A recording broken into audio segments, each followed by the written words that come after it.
Hi guys and welcome back to my channel. The case that I'm going to be looking into today is it's a bit of a strange one. It is the case of Angie Yarnell, who was just going about life and then suddenly she just vanished. Yeah, you'll see what I mean as we get into it.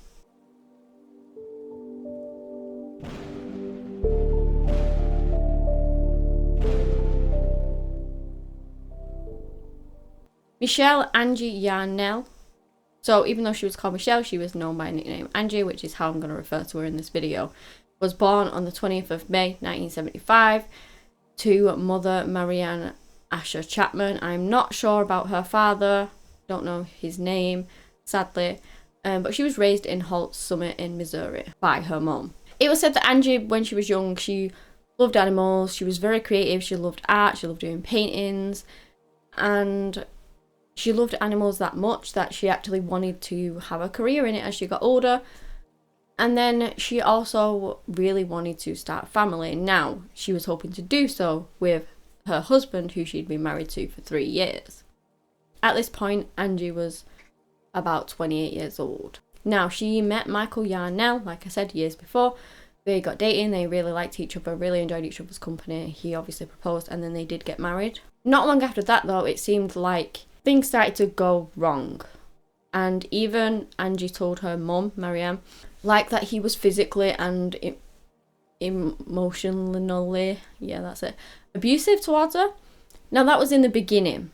And she didn't hear anything after that. So she just kind of figured that, I don't know, they'd figured it out. He weren't doing it anymore. They'd had a chat, who knows? But she just didn't think it was going on anymore, kind of thing, because Angie never mentioned it and after that. Now, he did say something to Marianne about Angie actually having an affair, which she wasn't doing. That was actually him. He was having an affair behind Angie's back with another woman, also called Angie. So I don't know whether he was trying to deflect there. I'm not actually sure whether he was physically abusive either. He might not have been. It might have just been sort of verbally and emotionally. So my apologies if I misspoke there. But, you know, Angie, once she found out that he was having an affair and things, you know, she'd kind of had enough. And Michael then told her that he was going to be leaving her. So their marriage was breaking down and they were going to be splitting up, essentially. But then it was really, really weird because Michael turns up at Marianne's house and basically says, when she opens the door, like, Angie's gone. She's gone. And she's like, what do you mean she's gone? And he's going saying, like, I don't know, I think she's ran away with another man. Now, her mum, this is the first time her mum's heard anything of it, and they were pretty close. Not only that, she was actually suffering from throat cancer at the time, and Angie was looking after her. She was helping her through it, she was looking after her. So there's no way that she would have just ran off with a mysterious man who her mother didn't even know about, and just left her to fight this battle alone. It was strange. So she's wondering what on earth's going on. She asks him who this man is, and he says that he doesn't know. It's all very weird. So she's a little bit suspicious, wondering what on earth's going on. You know, why has Angie not told her about this man that she ran away with? Why has she left her when she was looking after her? Kind of things. Questions going around her mind. When 10 days go by, though, she receives a postcard, which is from Angie. And yeah, I did do air quotes there because you'll find out why. Obviously, you can probably guess. Anyway. This postcard basically said something along the lines of she had gone off with Gary, this Gary guy who no one had ever heard of, and they were going meeting some of his family, I believe in Texas, something along those lines, and that she would sort of ring her when she was settled. So, obviously Marianne's thinking like, oh my gosh, she did just run off with a guy, she must have run off with this Gary guy. In a couple of weeks, it was going to be Thanksgiving, and the thing with this family is that everybody knew how serious Marianne took holidays. She wants all the family gathered around her. They always did it. It was a tradition, and so she was expecting her daughter to come back with Gary at this point for Thanksgiving, and that she would definitely be there. It's something she would never miss, ever, kind of thing. So Thanksgiving comes and goes, and Angie still has not contacted her mother. She's not come back. There's not just no nothing. So she starts to get really worried. and starts looking into things more. She starts looking into the postcard more, and this is when she sort of notices discrepancies. So there's certain words that don't look like how Angie would have written them.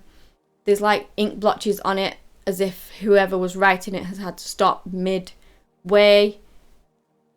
Like, normally if someone's just writing something out, you just carry it on. You don't have to really stop mid-sentence or anything. But there was ink blotches suggesting that that was the case, that somebody had left the pen resting there for a little while. So she thought it was a bit weird. She did file a missing persons report before this, but saying what she said, you know, about, especially what Michael said about him running away with another man, that's what the police thought. They was just like, well, she's probably has run away with another man. They didn't really take it very seriously from what I could gather. So she looked around for her daughter. She basically did her own investigation into it, which is absolutely heartbreaking, and nobody should ever have to do that. You should always have the support of the police, or just a much larger scale than just you, especially if she was fighting cancer. And I mean, she honestly believes that this really helped her to win her battle against it and fight really hard, because not only did she have to win her battle against cancer, it was to find her daughter, because if she didn't do it, nobody was doing it. So she had to do it. So she really does attribute it to that as well, which is good, you know, like that she had the strength to do that. I find it absolutely amazing. And she literally would go out everywhere, handing flyers out, asking people if they've seen her daughter. She honestly was like a one woman on a mission, like a woman on a mission to find her daughter. And who wouldn't be? Obviously, you're gonna want to find your child. She knows that something's wrong. Nobody's taking her seriously, which is super frustrating. So she's gonna be out there doing it herself, which she was. And 4 years passed by and still nothing. Like 4 long years. She's out there looking for her daughter for 4 years without any help. It was just so annoying. And then a local newspaper gets wind of the story and found it like really, really sad that obviously she was doing all this work on her own, because nobody was taking her seriously. So they write a story on her, which is amazing, because not long after that, the police sort of start looking into it again, or at least publicly anyway. And this is when they list Michael as a person of interest in Angie's case, which just sort of came out of the blue, I guess, in the respect of everything after 4 years. They go try and find Michael, and guess what? He's nowhere to be seen. Literally, as soon as he was announced as a missing person, one of his family members said he just legged it. His washing was still going around the tumble dryer, and he just left town. So yeah, they were trying to find him, and it was suggested actually that they could put out a missing persons report for him, because technically he was a missing person. So that is what they decided to do. They put a missing persons out for Michael, and if anything ever flagged him up, it would flag up that he was a missing person. That was the hope anyway. And in the meantime, Angie was getting help now. Finally, she got in like what's it called? Handwriting specialist, professional, who looked at the handwriting, compared it to a sample of Angie's handwriting from this postcard, of course, and declared that it was not Angie who had actually written this postcard, like her mother had kind of thought all along, but didn't really want to think it, because she didn't want to think the worst about her daughter, that her daughter was no longer alive. She wanted to hold out hope that she was out there somewhere, that she had written this note and gone off with someone called Gary, because it was better than the alternative. So anyway, it was proved not to be her. Then they got in a sample of Michael's handwriting, and guess what? Wow, shocker. He actually wrote this postcard. So Michael was eventually found. He applied for a job on an Air Force base. It flagged up that he was a missing persons. They kind of took him, like contacted him, took him into custody, and he was actually extradited back, which was, you know, thank God he was finally caught. This is when he confessed to killing Angie. They presented him with the postcard and the writing samples and how they knew it was him that had written it, and that is when he confessed, sorry. So he confessed, but not in the way that you would think. He basically said that they had gotten into an argument, it had sort of ended up outside on their decking area, and he threw his arms up, and like Angie fell back and hit her head on a rock, and she died instantly. He said that he sat with her for a little while, but then decided to get rid of her body. He didn't, you know, ring anyone. If it was an accident, I'm not saying it wasn't, it may have been, but if you accidentally kill somebody or they fall over, hit their head, the first thing you do is ring an ambulance. I'm sorry, but you do. Ring the police, ring an ambulance. You panicking, thinking, what on earth? You want to get this person help because maybe they're not actually deceased. Maybe they can make it. But no, that wasn't his first thought. He just sat there for a bit. Then he goes and gets a tarp, rolls her up in it, puts her in a canoe, takes his canoe and rows out to a little island called Lake of the Ozarks, and he's planning on dumping her body somewhere around there. Now, he said that on the way, the canoe started rocking, Angie's body slipped out and fell into the water. He tried to get her back, but couldn't, and so he just left her there, and that was that. He goes back home. Now, this area was like 4 miles away from Angie's house at the time. This is when they decided to do a plea deal with him, because the thing in this case is, they have his confession, they have the postcard, but that's it really. They didn't have Angie's body. They didn't have anything to prove beyond reasonable doubt that he had killed her, even though he'd confessed. You know, people confess to things they haven't done all the time, so I guess you just can't really, that's not super reliable. So they wanted her body, so they offered him a plea deal, and obviously her mum wants her body to bring her home and bury her and finally to rest. So they offer a plea deal. But Michael couldn't find the body. Now, whether he had actually was telling the truth about any of this, who actually knows? Whether her body's even in that water, who knows? But he didn't find the body, yet he still got the plea deal. Like I said, there wasn't any evidence to kind of... It was said that there wasn't evidence to do a full murder charge anyway. So he got some time in jail, which is really frustrating because he killed Angie and he'd served very little time for it, and that is very annoying.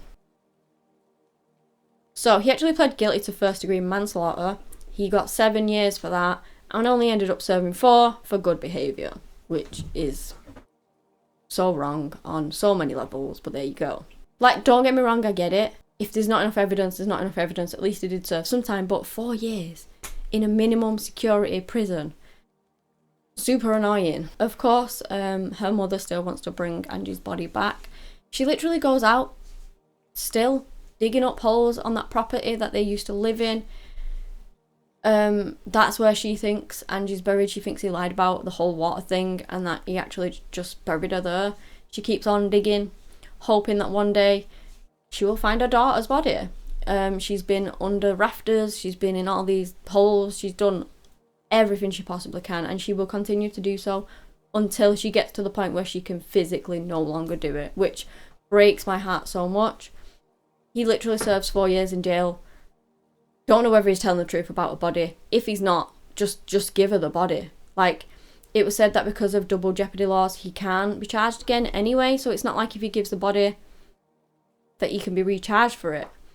I don't know how different they are in America compared to the UK, because I know that the double jeopardy laws in the UK were changed so that if new evidence came to light, that they could be recharged for it.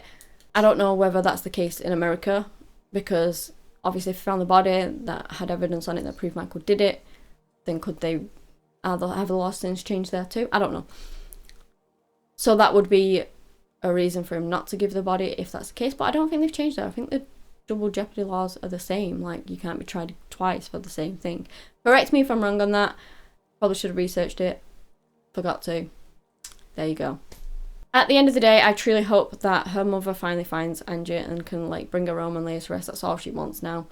You know, she's accepted as far as she can the short-ass sentence, which is super annoying, and just wants her to bring her to bury her daughter and lay her to rest finally. But yeah, that's the end of the case. If you guys have enjoyed this video, give me a big thumbs up, subscribe to the channel for similar content. Anyway, that's all I have today on the case of Angie Yarnell. Thank you so much for watching, and until next time, bye.